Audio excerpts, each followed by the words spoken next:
प्रिय विद्यार्थियों, आज हम अव्ययी भाव समास। अब यदि इस समास की पहचान के बारे में बात करें तो देखिए, इस समास की जो पहचान होती है वो होती है इसका, पहली बात, इसका प्रथम पद प्रधान होता है। अब प्रथम पद प्रधान कैसे होता है, यानी पद की प्रधानता तो आप पढ़ते हैं, लेकिन पद प्रधान कैसा होता है, तो इसको समझने के लिए हम कुछ उदाहरण लेते हैं और उन उदाहरणों के माध्यम से किस प्रकार से प्रथम पद प्रधान होता है इस बात को समझते हैं। जैसे यथा शक्ति, यथार्थ, यथाक्रम, यथासंभव। अब आप इनका विग्रह बताइए कि जैसे आपको पता है कि यथाशक्ति का विग्रह होता है शक्ति के अनुसार। तो यथार्थ का कैसे होगा? अब आप कहेंगे अर्थ के अनुसार, पर नहीं, इसका जो विग्रह होता है जैसा अर्थ हो वास्तव में। अब यथाक्रम का करेंगे तो आप कहेंगे क्रम के अनुसार, पर वो गलत है। इसका होगा निर्धारित है जो क्रम, यथासाध्य, जितना साधा जा सके, यथासंभव, जितना संभव हो। तो मेरे जो समझाने की बात है वो यही है कि हम कहते हैं प्रथम पद प्रधान होता है। प्रथम पद क्या है यहाँ पर? तो देखिए, प्रथम पद है यहाँ पर यथा, इसमें भी यथा है, इसमें भी यथा है, इसमें भी यथा है, इसमें भी यथा है। और द्वितीय पद इसमें शक्ति, अर्थ, क्रम, साध्य और संभव। तो देखिए, शक्ति इसी तरह जैसे यहाँ लिखी हुई है वैसे के वैसे ही शक्ति शब्द यहाँ लिखा है। अर्थ शब्द वैसा का वैसा ही लिखा हुआ है, क्रम वैसा का वैसा ही लिखा हुआ है, साध्य वैसा साधा, और संभव वैसा का वैसा ही लिखा। यानी कि द्वितीय पद के अंदर कोई परिवर्तन नहीं आता है इसके भाव को समझने के लिए। अब किस में आता है परिवर्तन? परिवर्तन आता है प्रथम शब्द में। यथा शब्द का यहाँ पर सभी जगह अलग अलग अर्थ आया है। यहाँ पर के अनुसार है, यहाँ पर जैसा वास्तव में निर्धारित है। तो आपको अच्छी तरह बात समझ में आ गई होगी कि प्रथम पद अर्थ के, इसके भाव को, शब्द के भाव को समझने के लिए प्रधान होता है, मुख्य होता है। अच्छे से बात समझ में आ गई होगी। हाँ, तो अब आगे बढ़ते हैं, हम और भी उदाहरण लेते हैं हम जिसके साथ में समझते हैं। तो पहली बात हमने जो पढ़ी वो ये पढ़ी कि प्रथम पद प्रधान होता है, इसकी पहचान में प्रथम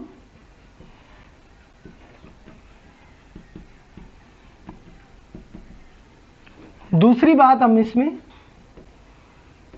सामान्यतया प्रथम पद अव्यय होता है।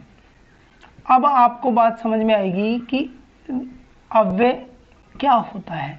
तो अव्यय अर्थात अव्यय के बारे में हम कह सकते हैं कि भाषा में प्रयुक्त वे शब्द जिनका लिंग, वचन, काल, पुरुष, लिंग के अनुसार कोई परिवर्तन नहीं होता है वे अव्यय कहलाते हैं।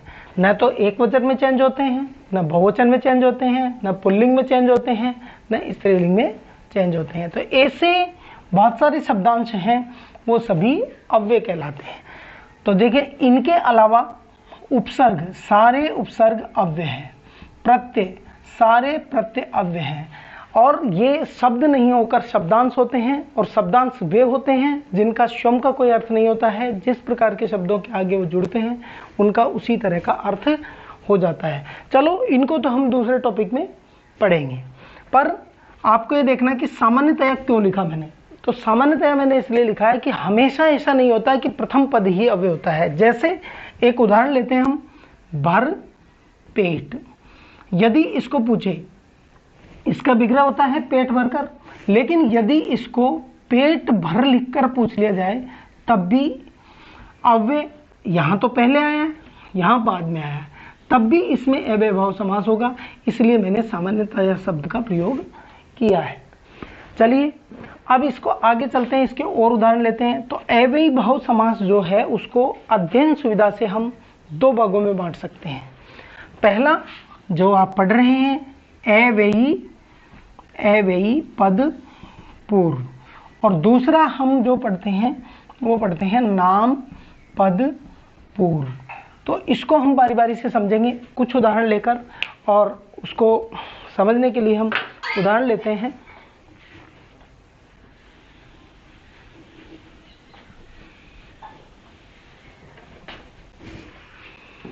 अव्ययी पद पूर्व के उदाहरण।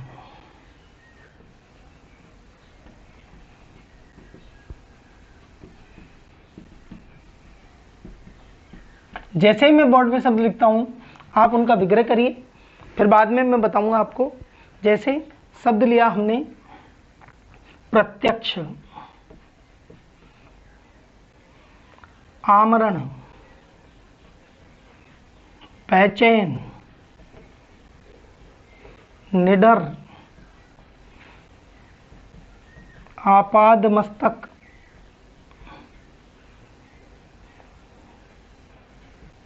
यावत जीवन, आजानुबाहु, निगोड़ा, बेगम,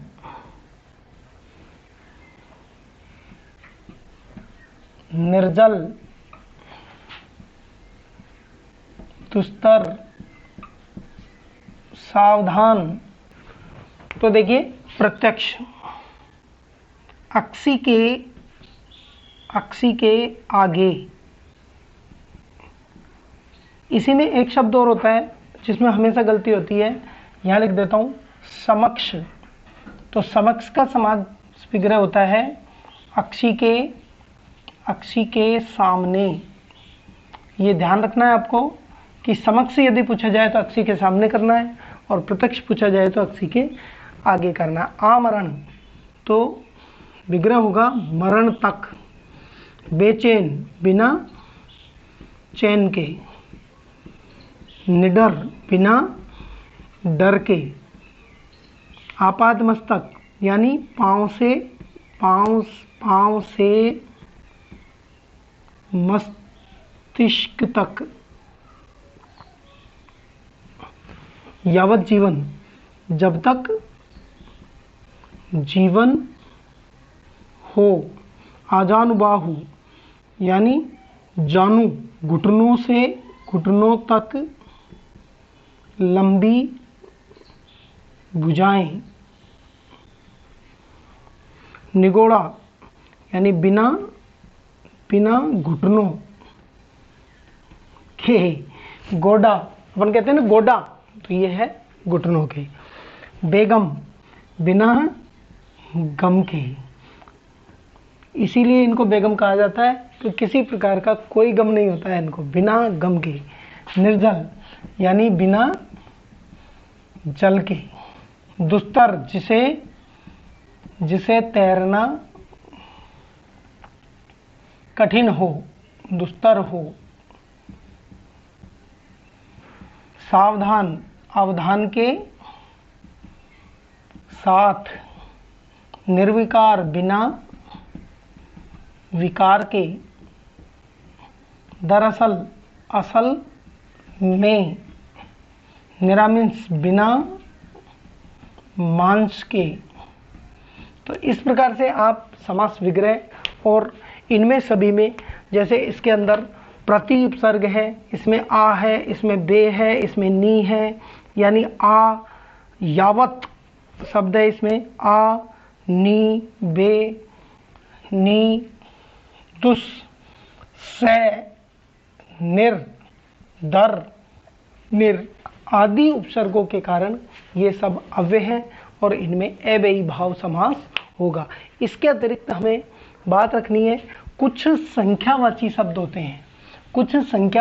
होते हैं, उनके अंदर अव्ययी भाव समास होता है।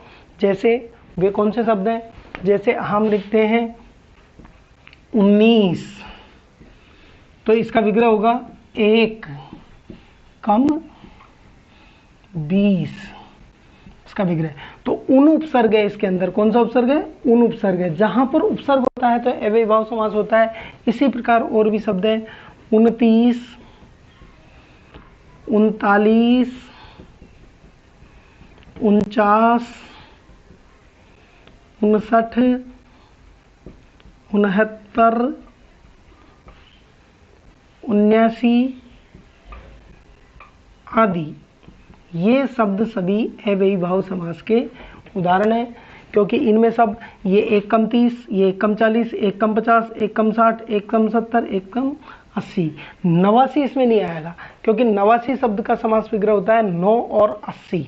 और तथा या अथवा आदि आगे हम समास पढ़ेंगे, द्वंद्व समास, वहां पर उसके उदाहरण आएंगे। तो आपको संख्यावाची शब्दों में 1 से लेकर 100 तक की गिनती में आप इन शब्दों का ध्यान रखें कि इनमें कौन सा समास होता है? अव्ययी भाव समास होता है।